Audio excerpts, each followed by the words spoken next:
Hello friends, welcome to Sri love movies. இன்னைக்கு நம்ம பார்க்க போகிற மூவி பார்த்தீங்க அப்படின்னா நூறுசாமி. இந்த மூவியோட ஸ்டார்டிங்லேயே கள்ளக்குறிச்சியில் ஒரு கிராமத்தில் இருக்க ஒரு சின்ன வீட்டை காட்டுறாங்க. அந்த வீட்டோட சவரில் இந்த வீடு கடனில் உள்ளது அப்படின்னு சொல்லிட்டு எழுதியிருக்காங்க. அந்த வீட்டுக்குள்ள ஒரு லேடி ரொம்ப சோகமாக உட்காந்துக்கிட்டு இருக்காங்க. அவங்களுக்கு பாஸ்கர் அப்படிங்கிற ஒரு பேர்ல இருந்தும் விவேக் அப்படிங்கிற ஒரு பேர்ல இருந்தும் மாத்தி மாத்தி கால் வந்துகிட்டு இருக்கு. ஆனா அவங்க அந்த காலை எடுக்க மாட்டாங்க. நெக்ஸ்ட் சார் கேரளா அப்படிங்கிற ஒரு நேம்ல இருந்து கால் வரும். கால் வந்ததும் அவங்க அந்த காலை எடுத்து அட்டன் பண்ணி பேசுறாங்க. பேசிட்டு சார் இதோ வந்துடுறேன் அப்படிங்கிற மாதிரி அவங்க சொல்லுவாங்க. சொல்லிட்டு அவங்க பேக்ல கொஞ்சம் ட்ரெஸ்ஸஸ் எல்லாத்தையும் எடுத்து வச்சுக்கிட்டு அந்த வீட்டுல இருந்து கிளம்பி பஸ் ஸ்டாப்க்கு போவாங்க. அவங்க ஒரு காட்டு வழியா பூந்துதான் பஸ் ஸ்டாப்க்கு நடந்து போயிட்டு இருப்பாங்க. அப்படி அவங்க நடந்து போகும்போதே பக்கத்துல போக போக பஸ் போயிடும். அவங்க நிறுத்துங்க பின்னாடி கத்துவாங்க. பட் ஆனா அந்த பஸ் போயிடும். நெக்ஸ்ட் அவங்க பின்னாடி திரும்பி பார்க்கும்போது கிறிஸ்டியானிட்டி ரிலேட்டடா ஒரு சிலர் ஊர்வலம் மாதிரி வந்துகிட்டு இருப்பாங்க. அவங்கள பார்த்து அவங்க கிட்ட பேசுவாங்க. பேசிட்டு அவங்க திரும்ப காட்டுக்குள்ள ரிட்டர்ன் போயிடுவாங்க. அப்படி அவங்க காட்டுக்குள்ள போய்கிட்டு இருக்கும்போது ஒரு காட்டு பன்னி அவங்கள முட்டி அவங்கள கிணத்துக்குள்ள தள்ளிடும். அவங்க கிணத்துக்குள்ள விழுந்துருவாங்க. நெக்ஸ்ட் ஒரு ஃப்ளாஷ்பேக் காட்டுறாங்க ரொம்ப வருஷத்துக்கு முன்னாடி. அப்போ அந்த ஃப்ளாஷ்பேக்ல செல்விக்கு 2 பசங்க இருக்காங்க. அவங்க 2 பேருமே ரொம்ப சின்ன பசங்களா ஸ்கூலுக்கு போற பசங்களா இருக்காங்க. அவங்க ஹஸ்பண்ட் திடீர்னு ஒரு நாள் எதிர்பாராத விதமா இறந்துடுறாரு. அவர் இறந்ததுக்கு அப்புறம் செல்வி அவங்களோட அப்பா அம்மா கிட்ட போறாங்க. போயிட்டு இந்த மாதிரி என் கூட துணைக்கு என் வீட்டுல இருங்க அப்படிங்கிற மாதிரி செல்வி அவங்களோட அப்பா கிட்ட கேக்குறாங்க. அதுக்கு அவங்க அப்பா இருந்துகிட்டு இல்ல, இங்க காடு தோட்டம்லாம் இருக்கு, அதெல்லாம் விட்டுட்டு என்னால வர முடியாது, நீ வேணும்னா அம்மாவை கூட்டிட்டு போ அப்படிங்கிற மாதிரி சொல்றாங்க. அதுக்கு செல்வி அவங்க அம்மா இருந்துகிட்டு இல்ல, என்னால அங்க வர முடியாது, நீ வேணும்னா உன் பசங்களை கூட்டிட்டு இங்க நம்ம வீட்டுக்கு பக்கத்திலேயே வந்துரு அப்படிங்கிற மாதிரி சொல்லுவாங்க. அதுக்கு செல்வி இருந்துகிட்டு உங்களுக்கு எப்படி உங்களோட வேலை முக்கியம், உங்களோட ஃபேமிலி முக்கியம் நீங்க நினைக்கிறீங்களோ அதே மாதிரி எனக்கு என்னோட பசங்களோட படிப்பு ரொம்ப முக்கியம், அதனால நானே வேலைக்கு போய் நானே என் பசங்களை பாத்துக்கிறேன் அப்படிங்கிற மாதிரி கோச்சுக்கிட்டு அவங்க வீட்டுல இருந்து திரும்ப வந்துருவாங்க. தென் ஒரு நாள் ஒரு ட்ரஸ்ட்ல இருந்து அட்வர்டைஸ்மெண்ட் பண்றதுக்காக ஸ்கூல் அட்மிஷனுக்காக 2 ஸ்கூல் டீச்சர்ஸ் வீட்டுக்கு வந்திருப்பாங்க. அப்ப அவங்க என்ன சொல்லுவாங்க அப்படின்னா, உங்க பசங்களோட படிப்பு செலவு எல்லாத்தையுமே எங்க ட்ரஸ்டே பார்த்துக்கும், ஆனா நீங்க உங்க பசங்க 2 பேரையும் ஹாஸ்டல்ல எங்க கிட்ட எங்க கண்ட்ரோல்ல விடுற மாதிரி இருக்கும் அப்படிங்கிற மாதிரி சொல்லியிருப்பாங்க. செல்வியும் சரி ஓகே, அவங்க பசங்களோட படிப்பு நல்லா இருக்கணும், அவங்க பசங்களோட ஃபியூச்சர் நல்லா இருக்கணும் அப்படின்னு சொல்லிட்டு சின்ன வயசுலயே, அதாவது ஒரு 3rd 5th படிக்கிற அந்த சின்ன பசங்களை ஸ்கூல்ல ஹாஸ்டல்ல சேர்த்திடலாம் அப்படிங்கிற மாதிரி முடிவு பண்ணிடுவாங்க. முடிவு பண்ணிட்டு அந்த வேன் வரும். அந்த வேன்ல இவங்க 2 பேரையும் ஹாஸ்டல்ல போறதுக்கு திங்ஸ் எல்லாத்தையும் வாங்கி கொண்டு போய் நிறுத்துவாங்க. அப்ப அந்த சின்ன பையன் ரொம்ப கெஞ்சுவான், அம்மா நாங்க போகல, நான் இங்கே இருந்துக்கிறேன் அப்படிங்கிற மாதிரி கெஞ்சுவான். செல்விக்கும் மனசுக்கு ரொம்ப கஷ்டமா இருக்கும். ஆனா அதை அவங்க வெளியே காட்டிக்க மாட்டாங்க. காட்டிக்காம அவங்களும் இல்ல ஒண்ணும் இல்ல, ஓகேவா இருக்கும்னு சொல்லி அந்த பசங்களை கன்வின்ஸ் பண்ணுவாங்க. அந்த வேன் வந்துடும். அப்ப அந்த சின்ன பையன் ரொம்பவே அழுது அடம் பிடிப்பான், நான் போக மாட்டேன் அப்படின்னு சொல்லிட்டு. எப்படியோ கஷ்டப்பட்டு 2 பசங்களையும் வேன்ல ஏற்றி விட்டுருவாங்க செல்வி. அந்த வேனு கொஞ்சம் தூரம் போயிடும். அந்த வேன் கொஞ்சம் தூரம் போனதுக்கு அப்புறம் அந்த பசங்க ரொம்ப அழுது கத்தி அடம் பிடிச்சு அந்த வேனை நிறுத்திடுவாங்க. நிறுத்தி அந்த வேன்ல இருந்து இறங்கி அவங்க திரும்ப ஓடி வந்துருவாங்க. அதை பார்த்துட்டு செல்விக்கு ரொம்ப ஒரு மாதிரி கஷ்டமா போயிடும். அந்த மாதிரி அவங்க வீட்டுல தனியா இருக்கும் போது நிறைய ஆம்பளைங்க அவங்க வீட்டுல அந்த கதவு கிட்ட அந்த ஜன்னல் கிட்ட நின்று செல்வி கிட்ட கொஞ்சம் தப்பா பேசுற மாதிரி அந்த மாதிரி எல்லாம் காட்டியிருப்பாங்க.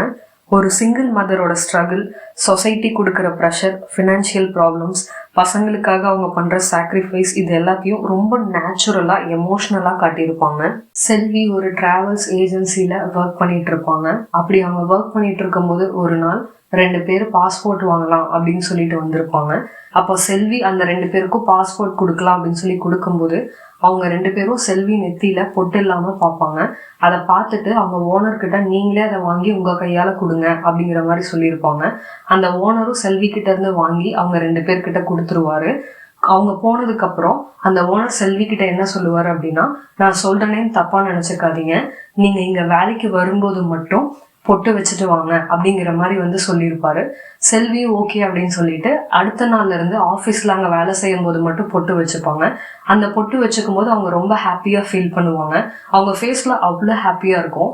அந்த ஹாப்பினஸே நமக்கு தெரியும் அவங்க எந்த அளவுக்கு ஒரு லைஃப் ரீஸ்டார்ட் பண்றதுக்கு அவங்க ஏங்கிக்கிட்டு இருக்காங்க அப்படிங்கறத ரொம்ப அழகா வந்து அந்த ஒரு சின்ன சீன் மூலியமா வந்துட்டு காமிச்சிருப்பாங்க. நெக்ஸ்ட் இதே மாதிரி நாள் போய்கிட்டு இருக்கோம். அந்த ஊர்ல இருக்க ஒரு பெரியவர் வந்து எப்பயுமே வந்து செல்வி கிட்ட ஏதாவது வம்புக்கு எடாகுடமா பேசிட்டு இருப்பாரு. அப்படி பேசிக்கிட்டு இருக்கும்போது ஒரு நாள் அவர் ஏதோ மேரேஜை பத்தி பேசுவாரு. அப்ப அதுக்கு அவங்க என்ன சொல்லுவாங்க அப்படின்னா, என் பசங்க வந்து அக்செப்ட் பண்ணிக்கிட்டாங்க அப்படின்னா கண்டிப்பா நான் ஒரு ரீமேரேஜ் பண்ணிப்பேன் அப்படிங்கிற மாதிரி செல்வி வந்து சொல்லியிருப்பாங்க. செல்வி அப்படி சொன்னதை அங்க பக்கத்துல இருக்க அந்த ஸ்கூல் டீச்சர் வந்து நோட் பண்ணியிருப்பாரு. அவர் நோட் பண்ணிட்டு செல்வியை கூப்பிட்டு பேசியிருப்பாரு. செல்வி, இந்த மாதிரி நீங்க அவர்கிட்ட பேசினதை நான் வந்து கேட்டேன், உங்களுக்கு ரீமேரேஜ் பண்ணிக்கிறதுல சம்பந்தமா அப்படிங்கிற மாதிரி கேட்டிருப்பாரு. அதுக்கு அவர் இருந்துட்டு, எல்லாரும் மாதிரி எனக்கும் ஒரு லைஃப் ரீஸ்டார்ட் பண்ணணும், மறுபடியும் ஒரு வாழ்க்கையை வாழணும் அப்படின்னு சொல்லி ஒரு ஆசை இருக்கு, ஆனா என் பசங்க ஒத்துக்கிட்டாங்க அப்படின்னா நான் பண்ணிப்பேன் அப்படிங்கிற மாதிரி அவங்க வந்து சொல்லியிருப்பாங்க. அவரும் வந்து அவருக்கு தெரிஞ்ச ஒரு ஸ்கூல் டீச்சர் இருக்காரு, அவரை கல்யாணம் பண்ணிக்க உங்களுக்கு சம்பந்தமா அப்படின்னு சொல்லிட்டு கேட்பாங்க. அதுக்கு அவங்க வந்துட்டு என் பசங்க கிட்ட கேளுங்க அப்படிங்கிற மாதிரி சொல்லியிருப்பாங்க. நெக்ஸ்ட் அந்த ஸ்கூல் டீச்சரும் பாஸ்கர், அதாவது செல்வியோட ஃபர்ஸ்ட் பையன்கிட்ட வந்துட்டு இந்த மாதிரி பேசுவாங்க. எனக்கு தெரிஞ்ச ஒருத்தர் இருக்காரு, அவர் அம்மாவுக்கு கல்யாணம் பண்ணி கொடுக்கலாமா அப்படிங்கிற மாதிரி கேட்டிருப்பாரு. அதை கேட்டுட்டு பாஸ்கருக்கு என்ன பண்றதுனே தெரியாது. அவனுக்கு ஒரு மாதிரி அழுக வர மாதிரி ஆயிடும். பட் ஆனா அதை மறைக்கிறதுக்காக அவன் அப்படியே பக்கத்துல வந்து சின்ன பசங்க எல்லாம் கிரிக்கெட் விளையாண்டுட்டு இருப்பாங்க. அந்த பால் வந்து அவன் கால் கிட்ட வரும். அந்த பாலை எடுத்துட்டு விளையாட போற மாதிரி அவன் அப்படியே வந்துட்டு அங்கிருந்து திரும்ப வந்துருவான். வந்து அவன் விளையாட ஆரம்பிச்சிருவான். இதை எல்லாத்தையும் செல்வி வீட்டுக்கு பின்னாடி இருந்து கவனிச்சுக்கிட்டு இருப்பா. கவனிச்சுட்டு எதுவுமே தெரியாத மாதிரி வீட்டை பூட்டிட்டு பாஸ்கர் கிட்ட வீட்டை பார்த்துக்கோ, நான் வேலைக்கு கிளம்புறேன் அப்படின்னு சொல்லிட்டு ஆஃபீஸ்க்கு கிளம்பி போயிடுவா. அன்னைக்கு ஈவினிங் வீட்டுல பாஸ்கர் இருப்பான். எதுவுமே தெரியாத மாதிரி பாஸ்கர் கிட்ட, எனக்கு கேரளால வேலை கிடைச்சிருக்கு, மாசம் 15,000 சம்பளம், அங்கேயே போய் தங்கி வேலை செய்யற மாதிரி அப்படிங்கிற மாதிரி வந்து சொல்லியிருப்பா. சொல்லி அப்படியே ஒரு கான்வர்சேஷனை வந்து ஸ்டார்ட் பண்ணுவா. பாஸ்கரும் கோவம் வந்து வீட்டுல வந்து ஒரு பொருள் இருக்கும், அதை எடுத்து தூக்கி போட்டு உடைச்சிருவான். செல்வியும் அதை பார்த்து ரொம்ப பயந்துருவா. கொஞ்ச நாள்ல பாஸ்கர் ஸ்கூல் படிப்பை முடிச்சிடறான். நெக்ஸ்ட் அவன் காலேஜ் படிக்க கொஞ்சம் தூரமா ஹாஸ்டல்ல போய் படிக்கிறான். அங்க அவனோட காலேஜ் செலவுக்கு உண்டான எல்லா செலவையும் செல்வி பேங்க்ல லோன் வாங்கி கஷ்டப்பட்டு பாஸ்கரை படிக்க வைக்கிறா. என்னதான் அவன் வீட்டை விட்டு தூரமா இருந்தாலும் ஹாஸ்டல்ல இருந்தாலும் அந்த ஒரு இன்சிடென்ட் அவனால மறக்க முடியல. அது அவன் மனசை ஒரு மாதிரி உறுத்திக்கிட்டே இருக்கு. அதே மாதிரி இந்த பக்கம் செல்வி கேரளால போய் அந்த வீட்டுல ஸ்டே பண்ணி வேலை செய்யறா. அந்த வீட்டுல ஸ்டே பண்ணும்போது அந்த வீட்டு ஓனர், அவரோட ஒய்ஃப், அவங்க 2 பேரும் ஒன்னா இருக்கிறது, அவங்க பேசுறது பழகுறது அதெல்லாம் பார்க்கும்போது செல்விக்கு ஒரு மாதிரி ரொம்ப கஷ்டமா இருக்கு அப்படிங்கிறத தாண்டி நம்மளால இந்த மாதிரி ஒரு வாழ்க்கையை வாழ முடியல அப்படிங்கிற ஒரு ஏக்கமும் இருக்கு. அதே சமயம் அவங்க பசங்களோட நல்லதுக்காக, அவங்களோட ஃபியூச்சருக்காக செல்வி அவளோட ஃபீலிங்ஸ், அவளோட கஷ்டம் அது எல்லாத்தையும் அவளுக்குள்ளேயே மறைச்சு வச்சுக்கிட்டு அவங்க பசங்களுக்காக அந்த வீட்டுல வேலை செஞ்சு மாசம் சம்பளம் வாங்கி பெரிய பையன் பாஸ்கரையும் சரி, சின்ன பையன் விவேக் அவனையும் சரி 2 பேரையுமே நல்லா படிக்க வைக்கிறா. பாஸ்கர் அவனோட இன்ஜினியரிங் படிப்பை படிச்சு முடிச்சிடறான். என்னதான் அவன் இன்ஜினியரிங் படிச்சிருந்தாலும் அவனுக்கு ஐஏஎஸ் அதுலதான் இன்ட்ரெஸ்ட் இருக்கு. அதனால ஒரு கோச்சிங் அகாடமி மாதிரி ஓபன் பண்ணி அதுல அவன் வந்து ஒர்க் பண்ணிக்கிட்டு இருக்கான் கோயம்புத்தூர்ல. அவனோட தம்பி விவேக் ஸ்கூல் படிச்சு முடிச்சுட்டு நெக்ஸ்ட் அவன் காலேஜ் படிக்கிறான். அப்படி காலேஜ் படிக்கும்போது அவங்க ஊர்லயே வேற ஒரு ஜாதி, அதாவது ஒரு மேல் ஜாதியில இருக்க ஒரு பொண்ணு சந்தியா அப்படிங்கிற ஒரு பொண்ணை அவன் வந்துட்டு லவ் பண்ணுவான். அதை தெரிஞ்ச அந்த பொண்ணோட பேரண்ட்ஸ் வந்து அந்த பொண்ணோட அம்மா செல்வி கிட்ட வந்து சத்தம் போட்டிருப்பாங்க, உன் பையனை வந்து என் பொண்ணு பின்னாடி சுத்த வேண்டாம்னு சொல்லு அப்படிங்கிற மாதிரி சத்தம் போட்டிருப்பாங்க. அதை கேட்டுட்டு செல்வி வந்து அவளோட பையன் விவேக் கிட்ட வீட்டுல கேட்பா. அதுக்கு அவன் இருந்துட்டு அவங்க ஸ்கூல் படிக்கும் போதுல இருந்து 5ஆவதுல இருந்து அவங்க 2 பேரும் லவ் பண்றாங்க அப்படிங்கிற மாதிரி சொல்லியிருப்பான். சொல்லிட்டு அண்ணனுக்கு சீக்கிரமா கல்யாணம் பண்ணு, சந்தியா வீட்டுல ரொம்ப டார்ச்சர் பண்றாங்க, அதனால அவனுக்கு கல்யாணம் பண்ணாதான் எனக்கு கல்யாணம் பண்ண முடியும் அப்படிங்கிற மாதிரி விவேக் வந்து செல்வி கிட்ட சொல்லியிருப்பான்.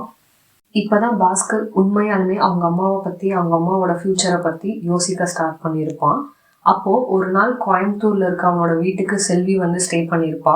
அப்படி ஸ்டே பண்ணியிருக்கும் போது பாஸ்கர் வந்து அவன் ஆஃபீஸ்ல இருப்பான். அவனோட கேமரால அவன் வந்து சும்மா வீட்டை பார்த்துக்கிட்டு இருப்பான்.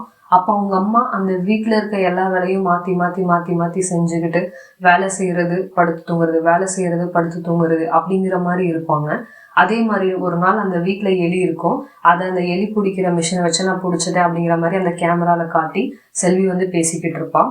அதை பார்த்துட்டு அவனுக்கு என்ன தோணும் அப்படின்னா, அந்த எலி மிஷின்குள்ள இருக்க அந்த எலி மாதிரி தான் செல்வியோட வாழ்க்கையும் இருக்கு. அதை மாத்தணும், அவங்க மாறணும், அவங்களுக்கு ஒரு லைஃப் கிடைக்கணும் அப்படிங்கிற மாதிரி அவனுக்கு அதுக்கப்புறம் தான் தோண ஆரம்பிக்குது. அதே மாதிரி அவன் அந்த ஒப்பீனியனை அவங்க அம்மா கிட்டே வந்து கேட்கறான். அவங்க அம்மா கிட்ட இந்த மாதிரி நீ மறுபடியும் கல்யாணம் பண்ணிக்கோமா அப்படிங்கிற மாதிரி அவன் வந்து சொல்லுவான். சொல்லிட்டு நீ மறுபடியும் கல்யாணம் பண்ணிக்கிட்டாதான் நான் கல்யாணம் பண்ணிப்பேன் அப்படிங்கிற மாதிரி பாஸ்கர் வந்து சொல்லிடுவான். அதை கேட்டு செல்விக்கு ஷாக் ஆயிடும். செல்வி என்ன சொல்லுவா அப்படின்னா, இப்ப எனக்கு 43 வயசு ஆயிடுச்சு, யார கல்யாணம் பண்ணிக்கிறது அப்படிங்கிற மாதிரி செல்வி வந்து கேட்டிருப்பா. அதுக்கு பாஸ்கர் இருந்துகிட்டு, இல்ல என்ன ஆனாலும் சரி உனக்கு கல்யாணம் ஆகாம நான் கல்யாணம் பண்ணிக்க மாட்டேன் அப்படிங்கிற மாதிரி பாஸ்கர் வந்துட்டு சொல்லியிருப்பான். செல்வியும் சரி ஓகே அப்படின்னு சொல்லிட்டு ஒரு ஐடியா சொல்லுவா. என்ன அப்படின்னா, நான் போய் புரோக்கர் கிட்ட உன்னோட போட்டோவை கொடுக்குறேன், ஏதாச்சும் ஒரு பொண்ணு வருவாங்க, நீ அந்த பொண்ணை போய் பாரு, அந்த பொண்ணு வீட்டுல இந்த மாதிரி எங்க அம்மாவுக்கு நான் திரும்ப கல்யாணம் பண்ணணும்னு நினைக்கிறேன், அவங்களுக்கு கல்யாணம் பண்ணாதான் நான் கல்யாணம் பண்ணிப்பேன் அப்படிங்கிற மாதிரி சொல்லு, அவங்க வீட்டுல ஒத்துக்கிட்டாங்க அப்படின்னா நான் கல்யாணம் பண்ணிக்கிறேன் அப்படிங்கிற மாதிரி சொல்லியிருப்பா. பாஸ்கரை சும்மா சமாளிக்கணும், பிகாஸ் யாருமே அந்த மாதிரி ஒத்துக்க மாட்டாங்க அப்படின்னு சொல்லிட்டு பாஸ்கரை சும்மா சமாளிக்கணும் அப்படிங்கிறதுக்காக செல்வி அந்த மாதிரி சொல்லியிருப்பா. செல்வியும் பாஸ்கருக்கு ஒரு பொண்ணை பார்த்து அந்த பொண்ணோட நம்பர் அனுப்பி வீட்டு அட்ரஸ் அனுப்பி அந்த பொண்ணை போய் நேர்ல பார்க்க சொல்லி பாஸ்கர் கிட்ட சொல்றா. பாஸ்கரும் சரின்னு சொல்லி அந்த பொண்ணோட வீட்டுக்கு போறான். அங்க போய் பார்க்கும்போது அந்த பொண்ணோட அப்பா அம்மா வந்து யூடியூப்ல ஒரு விளாகிங் சேனல் வச்சிருப்பாங்க. அவங்க பாஸ்கர் போறத கேமரால வந்து லைவ் மாதிரி வீடியோல வந்து போட்டு அதை வந்து டெலிகாஸ்ட் பண்ணிட்டு இருப்பாங்க. டெலிகாஸ்ட் பண்ணிட்டு இந்த மாதிரி நீங்க என்ன நினைக்கிறீங்க பாஸ்கர், உங்களுக்கு இது எத்தனாவது பொண்ணு அப்படிங்கிற மாதிரிலாம் பேசிட்டு இருப்பாங்க. அதை பார்த்துட்டு பாஸ்கருக்கு கொஞ்சம் கோவம் வந்துடும். அவன் சத்தம் போட்டுருவான், பொண்ணு எங்க, நான் பொண்ணு பார்க்க தானே வந்தேன், நீங்க என்ன வச்சு கண்டென்ட் கிரியேட் பண்ணிட்டு இருக்கீங்க அப்படிங்கிற மாதிரி சத்தம் போட்டுருவான். நெக்ஸ்ட் அவங்க ஓகே எங்க பொண்ணு மேல இருக்கா அப்படிங்கிற மாதிரி சொல்லுவாங்க. பாஸ்கர் மேல போய் அந்த பொண்ணை பார்ப்பான். அந்த பொண்ணு கிட்ட இந்த மாதிரி அவன் பேசுவான், எனக்கு மேரேஜ்ல இன்ட்ரெஸ்டே கிடையாது, எங்க அம்மாக்காக தான் நான் வந்து இந்த மாதிரி சொன்னேன், நான் இப்படி சொன்னாதான் எங்க அம்மா வந்து மேரேஜ் பண்ணிப்பாங்க அப்படிங்கிறதுக்காக தான் நான் இந்த மாதிரி சொன்னேன் அப்படின்னு சொல்லிட்டு பாஸ்கர் வந்துட்டு சொல்லுவான். அதுக்கு அந்த பொண்ணு இருந்துட்டு கேட்பாங்க, உங்க அம்மா ஃபர்ஸ்ட் உங்ககிட்ட மேரேஜ் பண்ணிக்கிறேன் அப்படின்னு சொல்லி சொன்னப்போ நீங்க அதை அக்செப்ட் பண்ணிக்கல, பட் இப்ப ஏன் நீங்க அதை அக்செப்ட் பண்றீங்க அப்படிங்கிற மாதிரி வந்துட்டு கேட்டிருப்பாங்க. அதுக்கு பாஸ்கர் இருந்துட்டு என்ன சொல்லுவான் அப்படின்னா, அவனுக்கு ஒரு சிஸ்டர் ஒருத்தவங்களை தெரியும், ஒரு வெல் விஷர், ஒரு ஃப்ரெண்டு மாதிரி. ஸோ ஒரு நாள் அவன் சர்ச்சுக்கு போறான், போயிட்டு அந்த சிஸ்டரை பார்க்கறான். அப்போ அவங்க கிட்ட அவன் இந்த மாதிரி சொல்றான். அதுக்கு அவங்க இருந்துட்டு சொல்றாங்க, மனுஷனுக்கு எப்படி சாப்பாடு, தூக்கம், தண்ணி, பசி அந்த மாதிரி ஒரு தேவை இருக்கும், அதே மாதிரி அன்பு, காதல், காமம் இதுவும் ஒரு தேவைதான் அப்படிங்கிற மாதிரி வந்து சொல்லியிருப்பாங்க. ஆனா மற்ற விஷயத்த நம்மளால அடக்க முடியாது, கண்ட்ரோல் பண்ண முடியாது. இந்த விஷயம் நம்மளோட உடம்ப பொறுத்து, நம்மளோட உடம்பு நம்மளோட உணர்வை பொறுத்து அப்படிங்கிற மாதிரி வந்து சொல்லியிருப்பாங்க.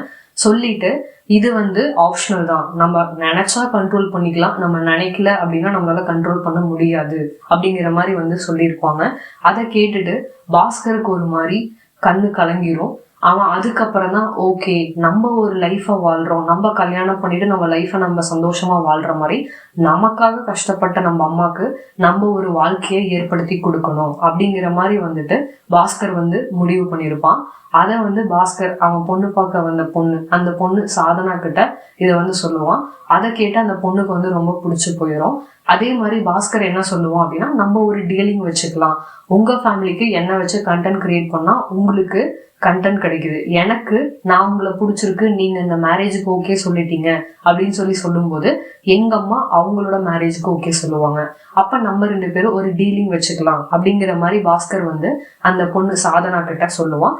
அவளும் சரி ஓகே அப்படிங்கிற மாதிரி அக்செப்ட் பண்ணிப்பா. நெக்ஸ்ட் இப்போ பாஸ்கர் வந்துட்டு செல்வியை வந்து ப்ரெஷர் பண்றான், இந்த மாதிரி ஓகே சொல்லிட்டாங்க, ஸோ அதனால நீயும் கல்யாணம் பண்ணிக்கோ அப்படின்னு சொல்லிட்டு அவங்க அம்மா கிட்ட சொல்றான். அதை கேட்டு அவங்க அம்மாவுக்கு ஷாக் ஆயிடும், எப்படி இந்த பொண்ணு வீட்டுல அவங்க வந்து ஒத்துக்கிட்டாங்க அப்படிங்கிற மாதிரி அவங்க அம்மா வந்து யோசிப்பா.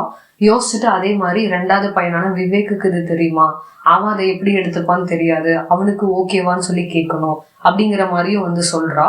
இந்த மாதிரி போய்கிட்டு இருக்கும் போது விவேக்குக்கும் பாஸ்கருக்கும் இதனால சண்டை ஏற்படுறது, 2 பேருக்கும் பயங்கர அடிதடி மாதிரி ஆயிடுது. அதுக்கப்புறம் பாஸ்கர் வந்துட்டு சொல்றான், இந்த விஷயத்த ஃபர்ஸ்ட் என்கிட்ட வந்து ஸ்கூல் டீச்சர் கேட்கும் போது எனக்கும் இதே மாதிரிதான் கோவமா இருந்துச்சு, ஆனா நான் கொஞ்சம் பெருசாகி மெச்சூர் ஆகி எல்லாத்தையும் புரிஞ்சு நான் யோசிக்கும் போதுதான் எனக்கு இது புரியுது. அதே மாதிரி உனக்கு இப்ப இது புரியாது, ஆனா ஃபியூச்சர்ல நீ இன்னும் கொஞ்சம் பெருசானதுக்கு அப்புறம் உனக்கு இது புரியும் அப்படிங்கிற மாதிரி சொல்லுவான். அதுக்கப்புறம் விவேக்கும் சரி ஓகே நம்ம அண்ணன் சொல்றான், அது கண்டிப்பா கரெக்டா தான் இருக்கும், ஓகேவா இருக்கும் அப்படின்னு சொல்லிட்டு விவேக்கும் வந்து அக்செப்ட் பண்ணிக்கிறான். விவேக்கும் இது அவனோட லவ்வர் அந்த பொண்ணு சந்தியா கிட்ட வந்து சொல்றான். அதுக்கு சந்தியா இருந்துட்டு ஆல்ரெடி எங்க வீட்டுல இந்த கேஸ்ட் ப்ராப்ளம் இருக்கு, அவங்க அதுக்கே வந்து அக்செப்ட் பண்ணிக்க மாட்டேங்கிறாங்க, நீ இந்த மாதிரி உங்க அம்மாக்கு இந்த மாதிரி கல்யாணம் பண்ணீங்க அப்படின்னா கண்டிப்பா எங்க வீட்டுல அக்செப்ட் பண்ணிக்க மாட்டாங்க, அதனால நம்ம பிரேக்கப் பண்ணிக்கலாம் அப்படிங்கிற மாதிரி வந்து சொல்லிடுறா. அதை கேட்டுட்டு விவேக்கு பயங்கரமா கோவம் வந்துடுது. ஆனாலும் அவன் உனக்கு விட எங்க அம்மாவோட ரீமேரேஜ் தான் முக்கியம், எனக்கு நீ வேண்டாம் அப்படிங்கிற மாதிரி விவேக்கும் வந்து சொல்லிடுறான். இதெல்லாம் கேட்டுக்கிட்டு இருப்பா செல்வி. அதை கேட்டுட்டு அவளுக்கு ரொம்ப மனசு கஷ்டமா போயிடும். ஸோ இந்த சண்டை வந்துதான் செல்வியோட பசங்க 2 பேரும் சாப்பிடாம அப்படியே வீட்டுல இருந்து திரும்ப கிளம்பி போயிருப்பாங்க. அதனாலதான் சீன் ஸ்டார்டிங்ல செல்வி சோகமா அந்த வீட்டுல உட்காந்துட்டு இருப்பா. அப்பதான் அவ கேரளால ஒரு வீட்டுல வேலை செஞ்சுட்டு இருந்த ஓனர் திரும்ப எப்ப வர அப்படிங்கிற மாதிரி கால் பண்ணிருப்பாங்க. அப்ப செல்வி கேரளா கிளம்பலான்னு சொல்லி கிளம்பி போகும்போதுதான் அந்த பன்னி முட்டி அவ கிணத்துல விழுந்துருவா. இதோட அப்படியே வந்துட்டு அம்மா எத்தனை டைம் கால் பண்ணியும் எடுக்கல அப்படின்னு சொல்லிட்டு பக்கத்து வீட்டுல இருக்க மேகலா அப்படிங்கிற பொண்ணை வீட்டுல போய் இந்த மாதிரி பாரு, அம்மா கால் பண்ணா எடுக்க மாட்டேங்கிறாங்க அப்படிங்கிற மாதிரி வந்து சொல்லியிருப்பான். அந்த பொண்ணு வீட்டுல போய் பார்த்துட்டு செல்வி வீட்டுல இல்ல அப்படிங்கிற மாதிரி மேகலா கிட்ட வந்து சொல்லியிருப்பா. ஓகே அப்படின்னு சொல்லிட்டு இந்த மாதிரி விசாரிச்சு பார்க்கும்போது அன்னைக்கு செல்வி பஸ் ஏறலாம்னு சொல்லி பஸ் ஸ்டாப்புக்கு போகும்போது அந்த ஊர்வலம் வந்தவங்கள ஒருத்தவங்க செல்வி கிட்ட வந்து பேசியிருப்பாங்க. ஸோ அப்போ அவங்க மூலியமா செல்வி வந்து கேரளாவுக்கு போறதுக்கு அங்க பஸ்ஸுக்கு நின்னா அப்படிங்கிற மாதிரி தெரிஞ்சிருக்கும். அதே மாதிரி ஒரு சிலர் வந்து என்னன்னா அவ சிகப்பு கலர் புடவை கட்டியிருப்பாங்க, என்னன்னு சொல்லி கேட்கும்போது கோயிலுக்கு போறேன் அப்படிங்கிற மாதிரி செல்வி சொல்லியிருப்பா. ஸோ அதையும் சொல்லியிருப்பாங்க. பாஸ்கர் வந்து கேரளால போய் செக் பண்ணி பார்ப்பா, விவேக் வந்து கோயில்ல போய் செக் பண்ணி பார்ப்பான். எங்க போய் பார்த்துமே வந்து செல்வி கிடைச்சிருக்க மாட்டா. சரி ஓகே போலீஸ் கம்ப்ளைண்ட் கொடுக்கலாம்னு சொல்லிட்டு போலீஸ் கம்ப்ளைண்டும் கொடுத்துருவாங்க. அதுக்கப்புறம் தான் அவங்களுக்கு ஒரு கால் வருது, இந்த மாதிரி செல்வி வந்து ஹாஸ்பிட்டல்ல அட்மிட் ஆயிருக்கா அப்படிங்கிற மாதிரி வருது. அங்க போய் பார்க்கும்போது அங்க ஊர்வலம் போயிட்டு இருக்கும் போது அந்த ஊர்வலம் போயிட்டு இருந்தவங்கள ஒருத்தவங்க இந்த மாதிரி செல்வி கத்துற வாய்ஸ் கேட்டு அங்க போய் பார்த்திருக்காங்க. பார்த்தா கிணத்துக்குள்ள வந்து யாரோ விழுந்த மாதிரி இருக்கு. மற்றவங்க எல்லாரும் வந்து மேபி செல்வி வந்து சூசைட் பண்ணியிருப்பா போல அப்படிங்கிற மாதிரி அவங்க வந்து நினைச்சிருப்பாங்க. ஆனா அந்த ஒரே ஒரு லேடி அவங்க மட்டும்தான் அந்த கிணத்துக்குள்ள குதிச்சு செல்வியை வந்து காப்பாத்திருப்பாங்க. அவங்க வேற யாரும் இல்ல, செல்வியோட ஃப்ரெண்டு தான். அப்ப அவங்க மூலியமா தான் செல்வி வந்து திரும்ப இப்ப வந்து உயிர் பொழைச்சு வந்திருப்பா. அதை பார்த்துட்டு செல்வியோட அண்ணா வந்துட்டு என்ன பிரச்சனை அப்படிங்கிற மாதிரி செல்வியோட பசங்க 2 பேர்கிட்டயும் கேட்டிருப்பாங்க. மனசுக்குள்ள ஏதோ கஷ்டத்தை வச்சுக்கிட்டு இருக்கா, ஏதோ மறைக்கிறா, அது என்னன்னு எனக்கு தெரியல அப்படின்னு சொல்லிட்டு செல்வியோட அண்ணா வந்து பாஸ்கர் கிட்டையும் விவேக் கிட்டையும் கேட்பாரு.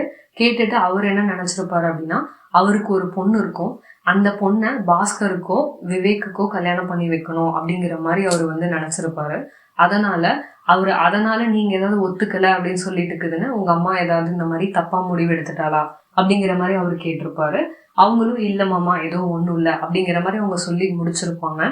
அதே சமயம் இங்க அந்த மேகலா அப்படிங்கிற பொண்ணோட ஹஸ்பண்ட் கட்டட வேலை செஞ்சுட்டு இருக்கும்போது அங்க இருந்து கீழே தவறி விழுந்து இறந்துருவாரு. அவரு இறக்கும் போது மேகலாக்கு 23 வயசு பிளஸ் அவ வந்து பிரெக்னண்டா இருப்பா. அவரு இறந்த அடுத்த நாள்லயே அவளுக்கு குழந்தையும் பிறந்துரும். அதை பார்த்துட்டு பாஸ்கருக்கும் விவேக்குக்கும் மனசுக்கு ரொம்ப கஷ்டமா போயிடும். அன்னைக்கு நைட்டு வீட்டுல உட்காந்து செல்வி அந்த பொண்ணை நினைச்சு அழுதுகிட்டு இருக்கும்போது, நீ எதுக்கு இப்படி நடிச்சுக்கிட்டு இருக்க, நீ எதுக்கு இப்படி வந்து சாக்ரிஃபைஸ் பண்ணிக்கிட்டு இருக்க, பாஸ்கரும் அவங்க அம்மா கிட்ட நீ இந்த மாதிரி மாறனால நம்ம ஊர்ல இருக்க மத்த பொண்ணுங்களோட வாழ்க்கையும் மாறும் அப்படிங்கிற மாதிரி வந்து சொல்றான். இதை கேட்டுட்டு செல்விக்கும் சரி ஓகே அப்படின்னு சொல்லி அவளோட மனசும் கொஞ்சம் மாறுது.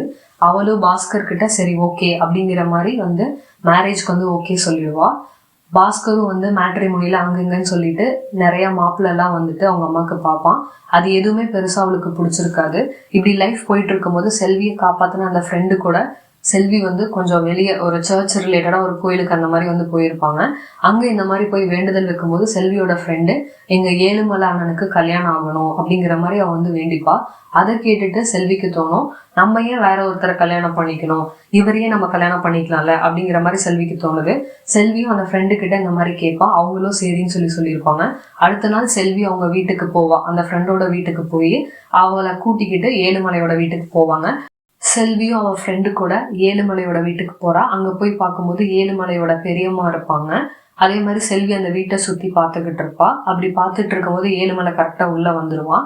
ஏழுமலை கிட்ட அவ பேசிக்கிட்டு இருப்பா. அந்த வீட்டுல வந்து மிக்சி, கிரைண்டர் அந்த மாதிரி சின்ன சின்ன பொருள்லாம் இருக்கும்போது அதை பார்த்து பரவாயில்ல, வீடு நல்லா இருக்கு, அவரு சமைச்சிருப்பாரு, ஸோ அந்த சமைச்சதும் நல்லா இருக்கு அப்படிங்கிற மாதிரி பார்த்து அவ வந்து ரசிச்சுட்டு இருப்பா. செல்வியும் அவ ஃப்ரெண்டு கூட ஏழுமலையோட வீட்டுக்கு போறா. அங்க போய் பார்க்கும்போது ஏழுமலையோட பெரியம்மா இருப்பாங்க. அதே மாதிரி செல்வி அந்த வீட்டை சுத்தி பார்த்துக்கிட்டு இருப்பா. அப்படி பார்த்துட்டு இருக்கும் போது ஏழுமலை கரெக்டா உள்ள வந்துருவான். ஏழுமலை கிட்ட அவ பேசிக்கிட்டு இருப்பா. அந்த வீட்டுல வந்து மிக்சி, கிரைண்டர் அந்த மாதிரி சின்ன சின்ன பொருள்லாம் இருக்கும்போது அதை பார்த்து பரவாயில்ல, வீடு நல்லா இருக்கு, அவரு சமைச்சிருப்பாரு, ஸோ அந்த சமைச்சதும் நல்லா இருக்கு அப்படிங்கிற மாதிரி பார்த்து அவ வந்து ரசிச்சுட்டு இருப்பா. செல்வி ரீமேரேஜ் பண்றதுல அவங்க ஃபேமிலி மெம்பர்ஸ் யாருக்குமே விருப்பம் இல்லாம இருந்திருக்கும். ஈவன் அவளோட சிப்ளிங்ஸ் கூட அவளை கொல்ல ட்ரை பண்ணியிருப்பாங்க. பட் ஆனாலுமே அவங்க ஃபேமிலி மெம்பர்ஸோட எதிர்ப்பை மீறி பாஸ்கர் செல்விக்கும் ஏழுமலைக்கும் கல்யாணம் பண்ணி வைப்பான். தாலி கட்டும்போது வேற ஒரு போட்டோ காட்டுவாங்க. ஸோ அதாவது என்னன்னா, ரியல் லைஃப்ல ரியல் இன்சிடென்ட்டா நடந்த செல்வி அண்ட் ஏழுமலை அவங்கள வந்து காட்டுவாங்க. ஸோ இதுல இருந்து நமக்கு என்ன தெரிய வரும் அப்படின்னா, இது ஒரு ரியல் இன்சிடென்ட் அப்படின்ட்டு, இது கள்ளக்குறிச்சியில நடந்திருக்கு அப்படின்னு தெரிய வரும். அப்போ அந்த ரியல் ஸ்டோரியில இருந்த ஏழுமலை, செல்வி, செல்வியோட ஃப்ரெண்டு விவேக், பாஸ்கர் அப்படின்னு சொல்லிட்டு அவங்க எல்லாத்தையுமே வந்துட்டு காட்டுவாங்க. அதோட இந்த படம் வந்துட்டு முடியும். இந்த படத்துல சிங்கிள் பேரண்ட்ஸோட வலிகளையும் அவங்களோட கஷ்டங்களையும் ரொம்பவே யதார்த்தமா எடுத்து காமிச்சிருக்காங்க.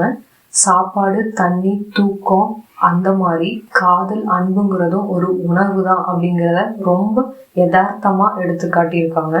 இந்த படத்தை சிங்கிள் பேரண்ட்ஸ்க்கு பண்ணக்கூடிய ஒரு டெடிகேஷனாக தான் நான் பார்க்குறேன். இந்த படத்தை பற்றி உங்களோட கருத்தை கமெண்ட்ல சொல்லுங்க. அதே மாதிரி இந்த மாதிரி இன்ட்ரெஸ்டிங்கான மூவி ஸ்டோரிஸ்க்கு நம்மளோட சேனலை மறக்காம சப்ஸ்கிரைப் பண்ணிக்கோங்க. தேங்க்ஸ் ஃபார் வாட்சிங்.